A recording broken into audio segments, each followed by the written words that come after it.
Hello students, exercise 5.2 discuss कर रहे थे। क्वेश्चन नंबर 7 तक हमने कंप्लीट कर लिए हैं। क्वेश्चन नंबर 8 को देखते हैं। An AP consist of 50 terms of which third term is 12 and last term is 106।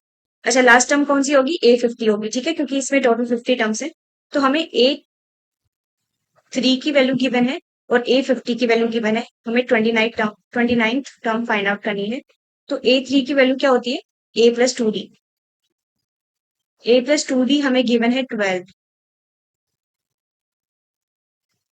ठीक है, और हमें A50 जो है वो होता है हमारा A+49D। ये हमें गिवन है 106। 106। ठीक है, इतनी बात तो क्लियर हो गई होगी। इसको फर्दर सॉल्व करें अगर, तो हम यहाँ पे इन इक्वेशंस को सब्ट्रैक्ट कर सकते हैं। तो इधर क्या बनेगा? -47D equals to 12 minus 106 would be -94। ठीक है, तो यहाँ से D की वैल्यू आपको दिख रही होगी। D की वैल्यू 2 आ जाएगी। अच्छा, D की वैल्यू हमारे पास 2 आ गई है। A की वैल्यू फाइंड आउट कर लेते हैं। A+2 into 2 that is 4 equals to 12। तो A की वैल्यू क्या आ जाएगी यहाँ से? 12 माइनस 4 that is 8। A हमें मिल गया है, D हमें मिल गया है। A29 क्या हो जाएगा? A29 हमारे पास हो जाएगा A that is 8 plus 28 into 2 that is equal to 8 plus 56 that is equal to 60।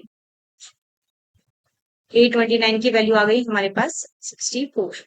वो चीज क्लियर हुई होगी। नेक्स्ट क्वेश्चन देखते हैं। नेक्स्ट क्वेश्चन में क्या है? If the third and nine term of AP are 4 and -8 respectively, which term of the AP is 0? अच्छा, हमें गिवन है third term that is A3। A3 है, A+2D होता है हमारे पास, और यहाँ पे गिवन है 4। हमें नाइन्थ टर्म भी गिवन है दैट इज A9।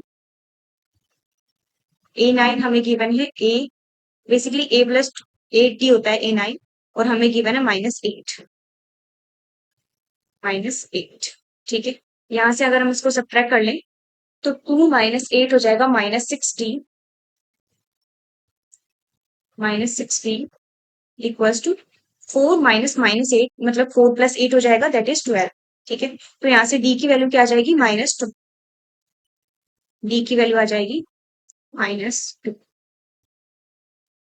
D की वैल्यू अगर -2 आ जाएगी तो A की वैल्यू फाइंड आउट कर लेते हैं। A प्लस -2 into 2 क्या हो जाएगा हमारे पास? -4 हो जाएगा इक्वल्स टू 4।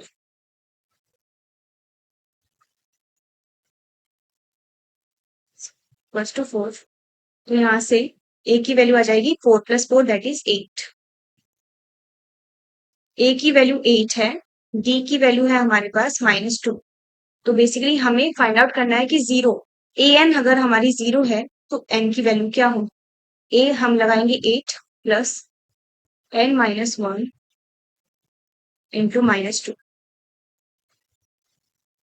तो ये हो जाएगा 0 इक्वल्स टू 8 प्लस 8 - 2n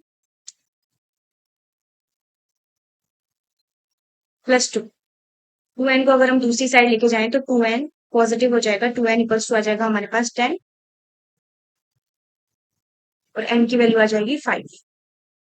ठीक है, तो हमारा जो 0 है वो हमारी 5th टर्म है। ठीक है, तो ये दोनों क्वेश्चन आपको समझ आए होंगे। ठीक है, take care, have a nice day.